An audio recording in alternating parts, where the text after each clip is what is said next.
Once again, good morning. Ato ra karon isabot dugang ang atong Bible verse of the day nato karon. So ang atong Bible verse nato sa 1 Peter 5 verse number 6. Ingon niya, humble yourselves therefore under the mighty hand of God. So kinahanglan sa matag usa ka nato na atong ipaubos ng atong kaugalingon diha sa Dios. Kay nganuman gindot day kayo kung mukaubos ta na ay ihatag ang Dios kanato nga balos pod kung ikaw gako magpaubos ta. Siya, humble yourselves therefore under the mighty hand of God, that He may exalt you in due time. So sumala sa Bible, kung ikaw gako magpaubos ta, so ingon ang pulong sa Dios, i-exalt ta niya sa tukmang panahon.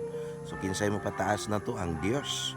So munang gikinahanglan gid ka nato ang pagka mapaubsanon. Okay? So daghang salamat unya. Happy Sunday natong tanan. So alang sa matag usa, tagaan nato panahon ang Dios nga masimba nato rong adlaw. So nindot nga makasimba ang matag kanakan sa Ginoo karon. So muna no, tagaig panahon ang Dios sa imong kinabuhi. Thank you.